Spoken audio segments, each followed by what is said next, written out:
Halo YouTuber, apa kabar? Semoga kalian baik-baik saja. Oke, pada kesempatan kali ini saya akan menjelaskan mengenai algoritma YouTube terbaru di tahun 2022 ini. Nah, apa saja itu algoritmanya? Nah, apabila untuk kalian yang belum mengetahui apa itu algoritma, algoritma YouTube itu adalah peraturan mengenai YouTube ya, pedoman-pedoman mengenai YouTube ya.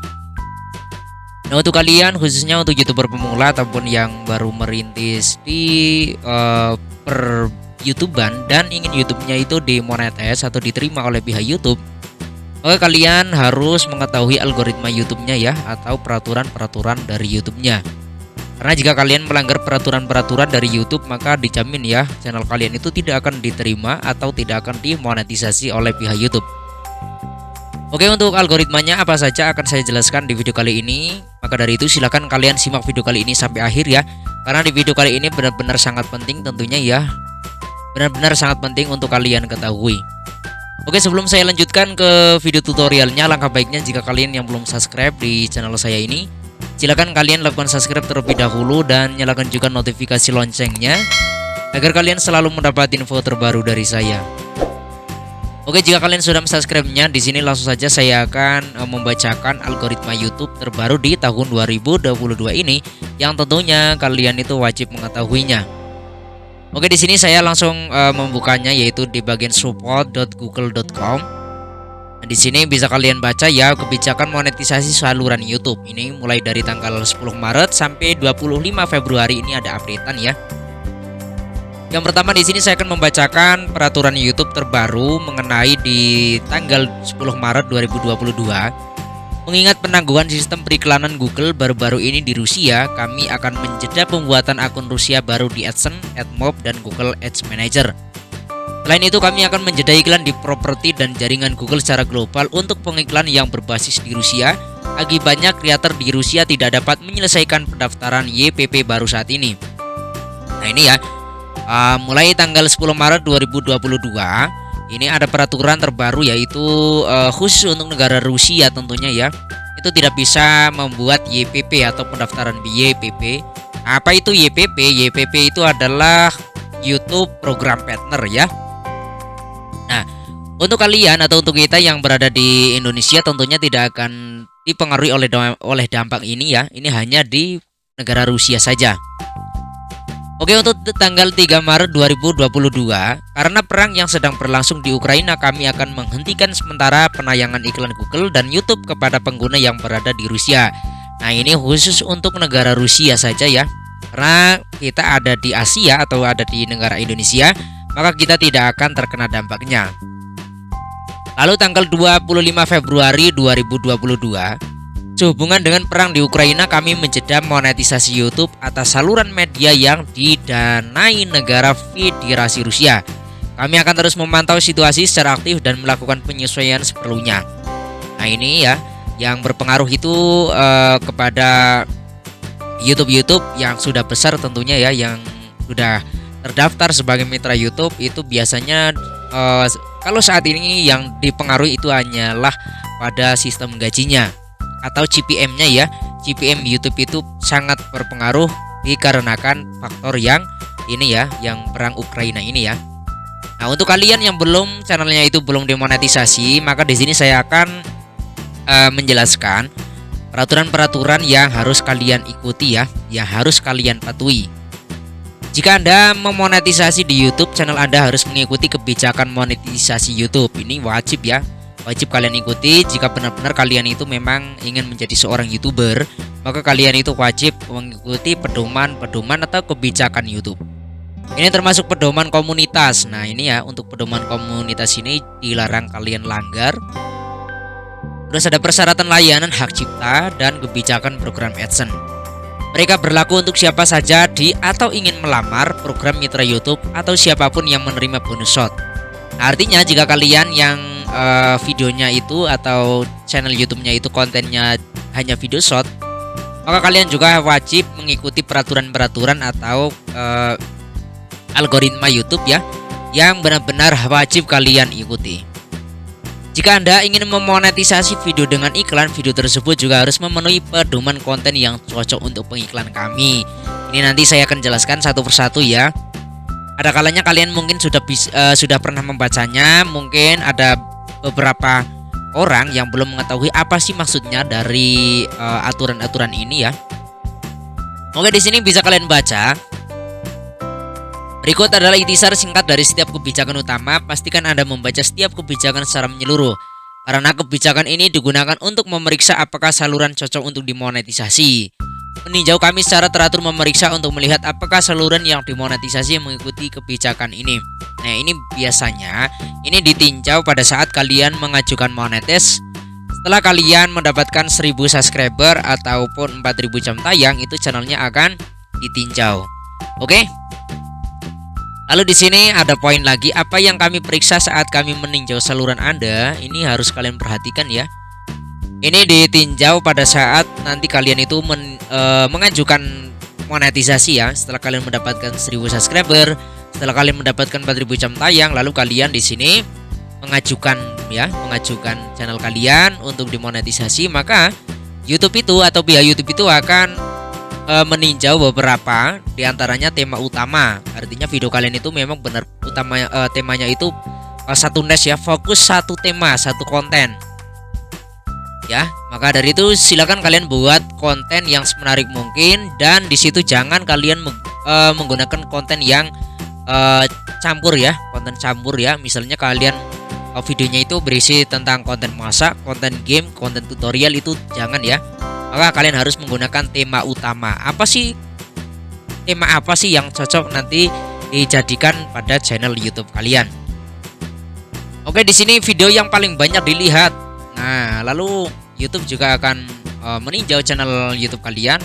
Ada nggak sih video yang paling banyak dilihat? Artinya jika salah satu atau salah dua atau salah tiga itu ada video kalian yang banyak dilihat, tentunya ya, banyak dilihat dari penonton, maka YouTube itu akan menilai bahwa channel YouTube kalian itu memang benar-benar sudah memasuki kategori saluran YouTube yang memang benar-benar berhak diterima, karena kalian di situ sudah termasuk dikategorikan adalah salah seseorang yang sudah belajar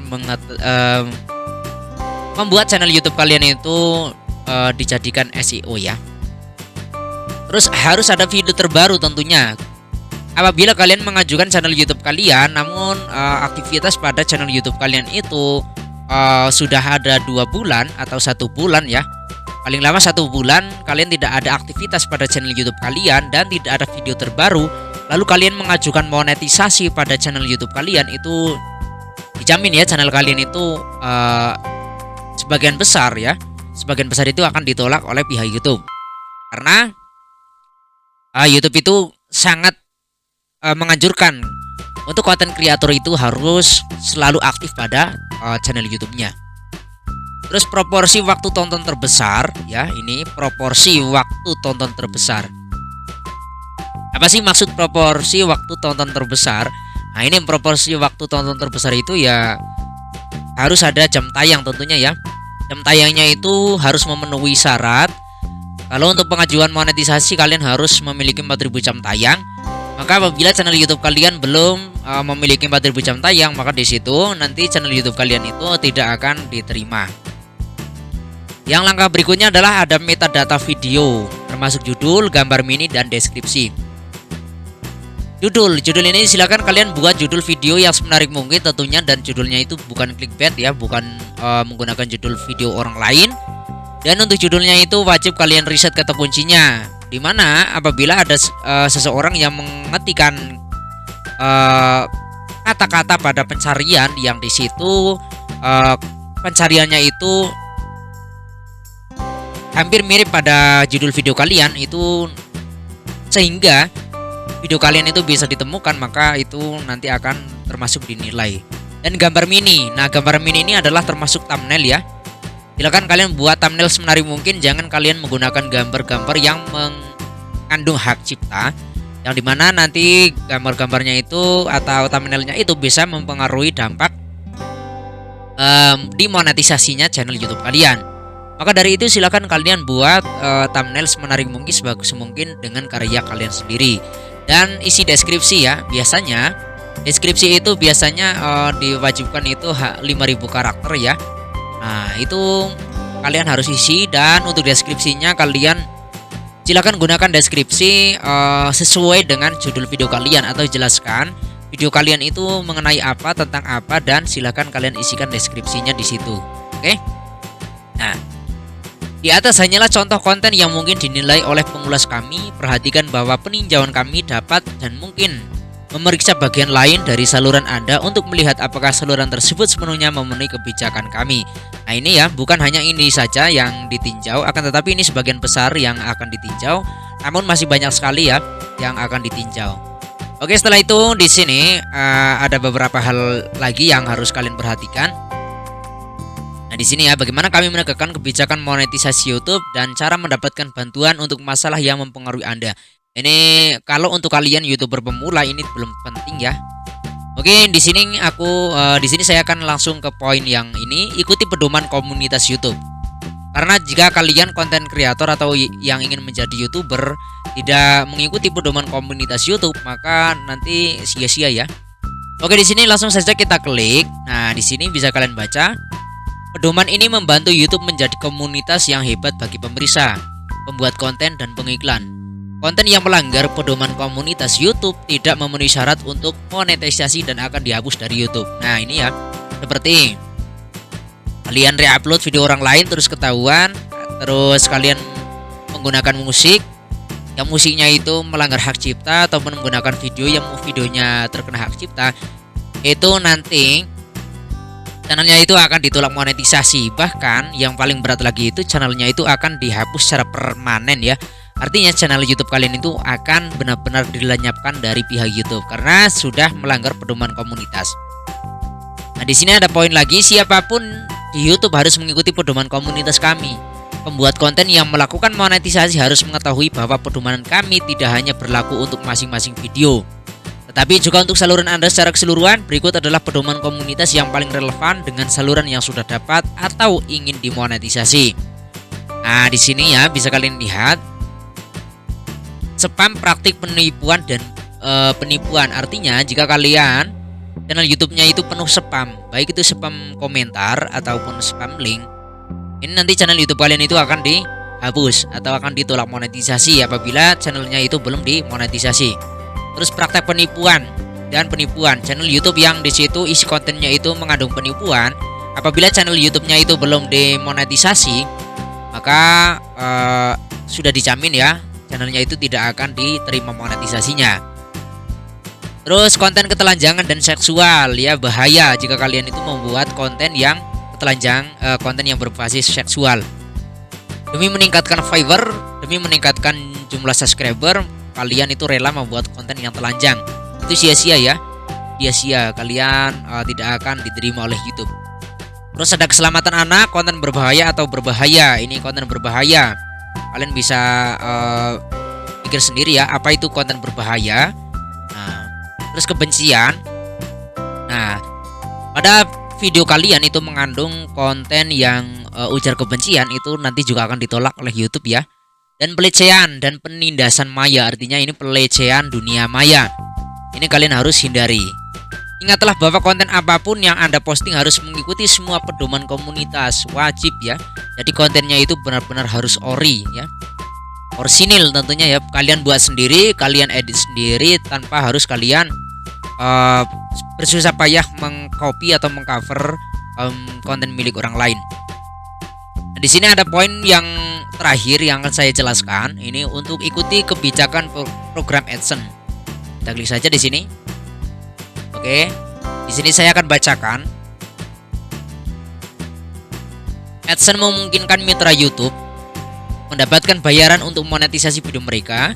Pastikan untuk mengikuti kebijakan program AdSense dan persyaratan layanan. Ini sudah saya jelaskan tadi di atas. Kebijakan konten AdSense sangat luas dan mencakup pedoman kualitas dari kebijakan webmaster atau syskonsol. Kami telah menyoroti beberapa kebijakan paling relevan untuk membuat konten YouTube di bawah ini. Nah, di sini ya, konten berulang pertama. Konten berulang mengacu pada saluran yang kontennya sangat mirip, sehingga pemirsa mungkin kesulitan menemukan perbedaan antara video di saluran yang sama. Kebijakan ini didasarkan pada bagian Search Console dari kebijakan program AdSense. Kami telah menempatkan dalam konteks yang lebih relevan bagi pembuat konten YouTube. Artinya di sini kalian dilarang membuat konten berulang, atau bisa dikatakan itu re-upload ya. Kalian mengcopy video orang lain lalu tanpa diedit langsung kalian gunakan dan kalian upload. Itu bahaya ya, itu dilarang. Itu namanya konten berulang. Terus apa yang diizinkan untuk dimonetisasi? Nah, ini udah dijelaskan ya, konten apa sih yang diizinkan untuk dimonetisasi pada channel YouTube kalian. Kebijakan ini memastikan konten yang dimonetisasi menawarkan sesuatu yang menarik dan menarik untuk ditonton kepada pemirsa. Artinya kontennya kalian itu harus benar-benar menarik ya, dan bermanfaat untuk orang lain. Nah, kalau kontennya tidak bermanfaat untuk orang lain itu ya percuma saja tentunya ya. Dengan kata lain, jika rata-rata pemirsa dapat dengan jelas mengetahui bahwa konten di saluran Anda berbeda dari satu video ke video lainnya, tidak apa-apa untuk memonetisasinya. Nah, ini ya bisa kalian baca, dan saya ulangi lagi. Jika rata-rata pemirsa dapat dengan jelas mengetahui bahwa konten di saluran Anda berbeda dari satu video ke video lainnya, tidak apa-apa untuk memonetisasi. Artinya memang benar-benar video kalian itu harus berbeda dengan orang lain. Nah, kebanyakan untuk judul itu sama, ya, video hampir sama. Akan tetapi di situ penjelasannya itu berbeda tentunya ya. Walaupun tujuannya satu tujuan, akan tetapi di situ tujuan isi kontennya itu berbeda. Nah, itu bisa kalian nanti channelnya itu dimonetisasi. Kami tahu banyak saluran membuat konten yang mengikuti pola serupa. Nah, sudah saya jelaskan di awal tadi ya. Yang penting substansi setiap video harus relatif bervariasi. Artinya seperti ini ya. Artinya apabila kalian membuat konten di YouTube terus sama persis dengan orang lain itu tidak masalah. Akan tetapi di situ kalian harus memodifikasi dari channel dari videonya ya. Misal dari kata-katanya, terus dari bentuk videonya itu kalian memodifikasinya. Itu tidak masalah. Di sini sudah dijelaskan untuk poin-poinnya. Contoh apa yang diizinkan untuk dimonetisasi. Nah, ini ya. Contoh apa yang diizinkan untuk dimonetisasi. Channel kalian akan diterima oleh YouTube, kalian akan dijadikan mitra YouTube. Itu kalian harus mengikuti yang ini ya, poin 3 ini. Yang pertama, intro dan outro yang sama untuk video Anda, tetapi sebagian besar konten Anda berbeda. Ini tidak masalah. Banyak sekali intro atau outro ya. Maksudnya intro ini video awal biasanya dan video akhir ini sama, tidak masalah ya. Kalian perhatikan, sama tidak masalah, sama seperti orang lain tidak masalah. Tetapi sebagian besar konten Anda berbeda. Nah, akan tetapi kontennya kalian itu berbeda, itu nanti kalian bisa diterima monetisasi. Oke. Lalu poin kedua, konten serupa di mana setiap video berbicara secara khusus tentang kualitas subjek yang Anda tampilkan. Konten serupa di mana setiap video berbicara secara khusus tentang kualitas subjek yang Anda tampilkan. Ini sudah saya bilang tadi ya. Ini mengenai satu niche. Konten kalian itu wajib satu niche atau satu tema, di mana konten kalian itu benar-benar membahas mengenai, contoh seperti ini, apabila konten kalian itu membahas mengenai tutorial cara memasak, maka kalian videonya itu harus ya, diharuskan konten tutorial memasak, jangan campur-campur ya. Oke. Terus klip pendek dari objek serupa yang diedit bersama, di mana Anda menjelaskan bagaimana mereka terhubung. Nah, ini poin ketiga ini adalah seperti video yang dibuat seperti alur film ya, atau alur cerita atau film pendek. Nah, ini biasanya itu menggunakan video dari orang lain atau memiliki mendownload video-video dari website. Dan di situ nanti videonya itu dipotong. Biasanya itu durasinya 10 detik ya. Lebih dari 10 detik atau lebih dari 15 detik itu biasanya akan terkena klaim hak cipta. Nah, ini seperti contohnya konten dari channelnya dari channel-channel yang membahas mengenai apa ya, mengenai konten-konten klip-klip ini biasanya itu akan rawan ya, karena apabila tidak pandai untuk mengeditnya. Terus di sini konten yang melanggar pedoman ini, ketika konten saluran terdiri dari konten serupa, itu dapat membuat penonton frustasi yang datang ke YouTube untuk mendapatkan video yang menarik dan menarik. Contohnya seperti ini. Konten kalian itu sama persis dengan konten B, maka nanti subscriber kalian itu akan bosan.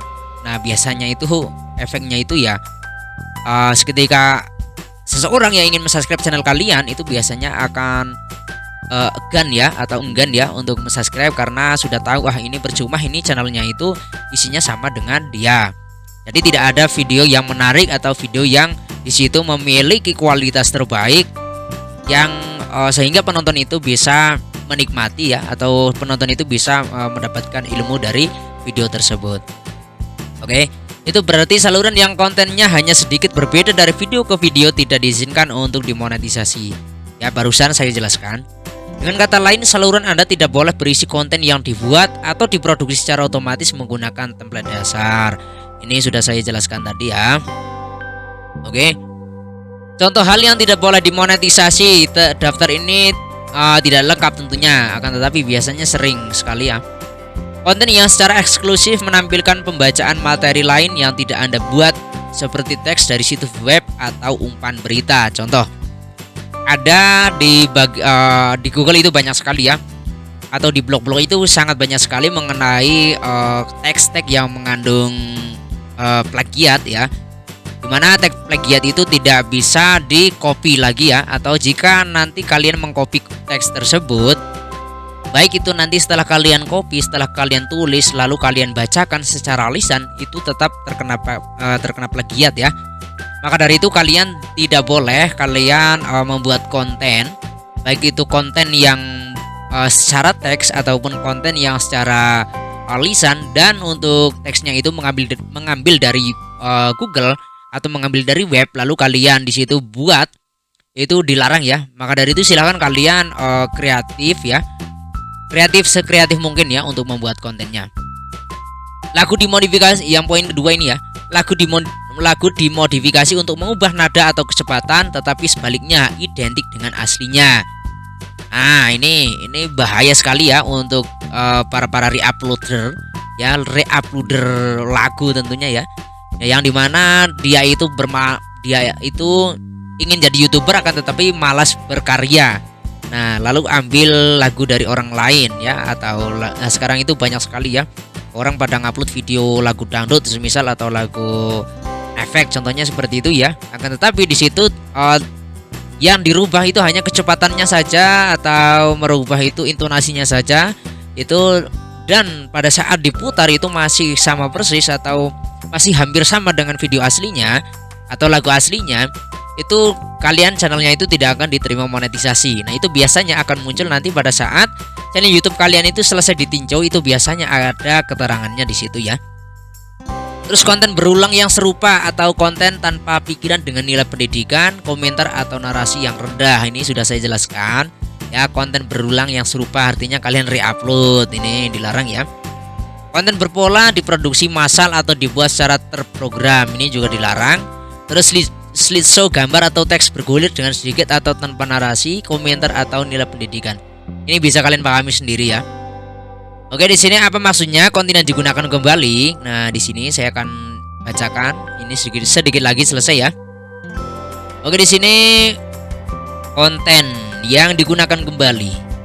Konten yang digunakan kembali mengacu pada saluran yang menggunakan kembali konten orang lain tanpa menambahkan komentar orisinil atau nilai pendidikan yang signifikan.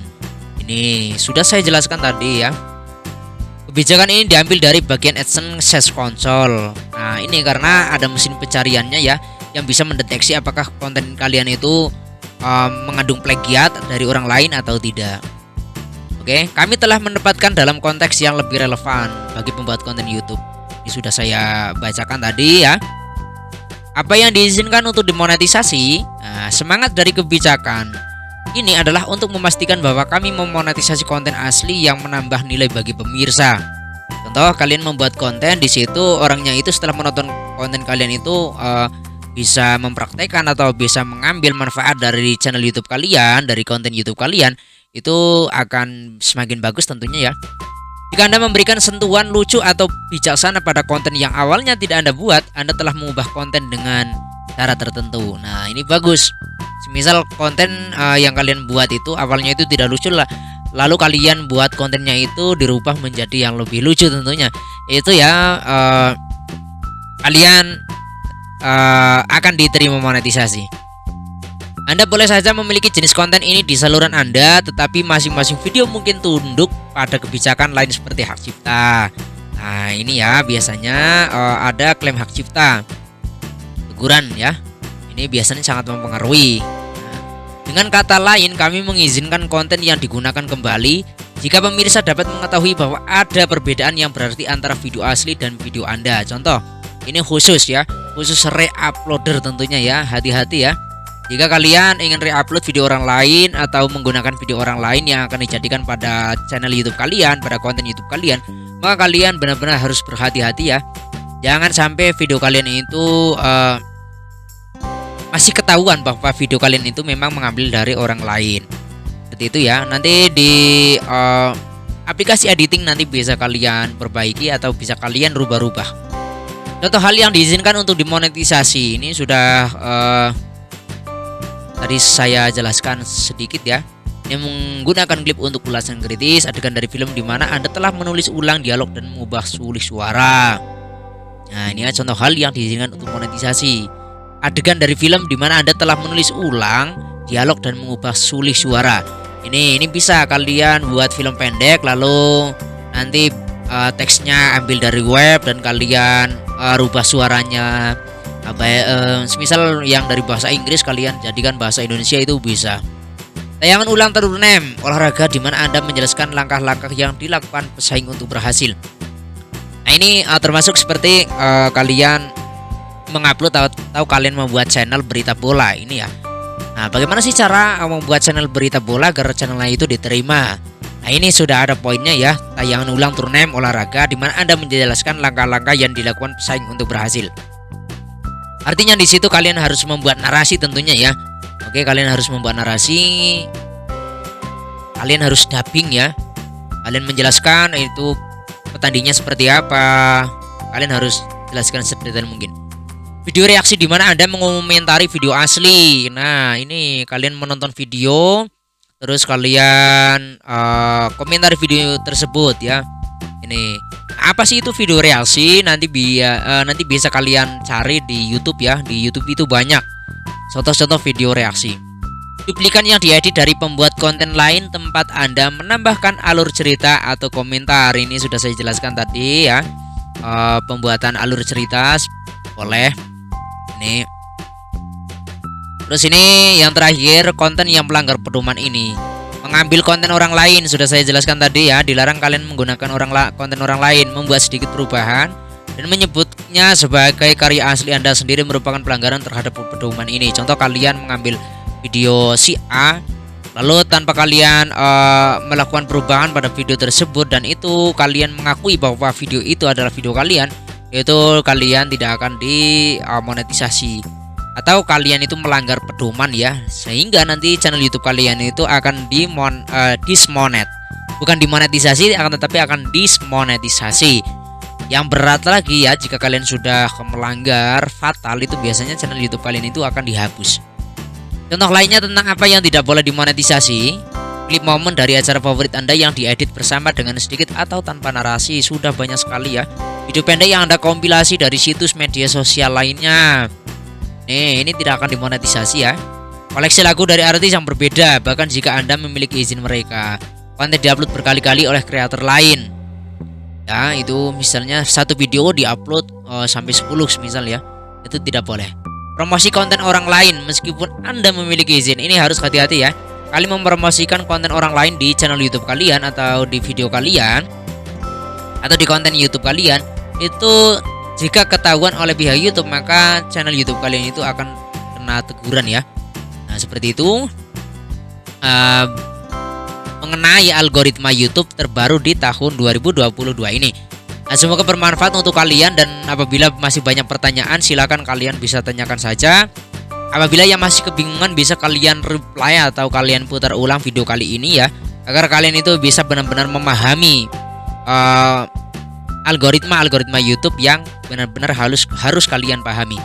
Nah, semoga bermanfaat untuk kalian. Saya ingatkan sekali lagi, jika kalian yang belum subscribe di channel saya ini, silakan kalian lakukan subscribe terlebih dahulu dan jangan lupa nyalakan juga notifikasi loncengnya agar kalian selalu mendapat info terbaru dari saya. Oke, sekian, terima kasih. Saya mohon pamit, sampai jumpa kembali di video berikutnya.